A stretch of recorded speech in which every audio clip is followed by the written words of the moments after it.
There's a correlation between raising money and winning races. While Republicans hold a slim majority in the House, they're being badly outspent for this fall.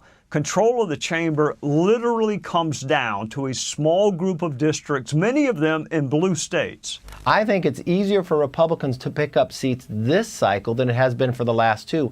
Unfortunately, what has changed is Democrats have tremendous amounts more money than the Republicans do.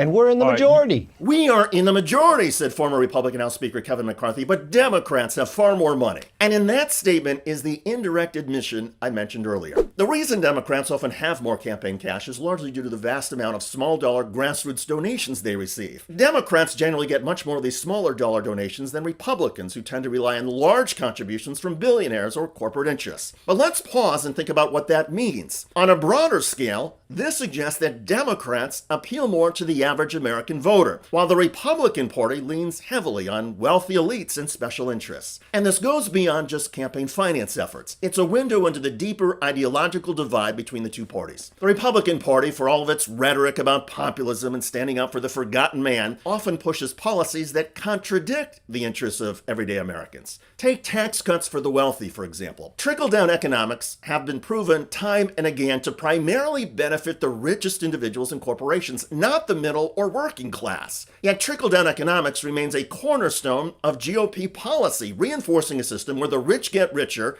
while many Americans struggle to make ends meet. This disconnect between Republican leadership and the average citizen is a fundamental flaw in the party's ideology. Yes, the Democrats have their own issues. Corruption exists in both parties, and corporate influence is not exclusive to Republicans. But the Republican Party's agenda often directly undermines the American dream. Republicans tout freedom and opportunity, but their policies on healthcare, labor rights, and economic inequality tend to limit opportunities for a huge portion of the population. Look at healthcare, for instance. Republicans have consistently fought against expanding access to affordable healthcare, whether through attempts to repeal the Affordable Care Act or blocking initiatives that would bring down drug prices. The irony is that this affects millions of working class and rural voters who make up a significant part of their base. By opposing policies that would improve the quality of life for everyday Americans, the Republican Party aligns itself with healthcare corporate profit interests rather than the people Republicans claim to represent. Democrats are not off the hook, of course. The Democratic Party also has some significant problems, from establishment figures cozying up to Wall Street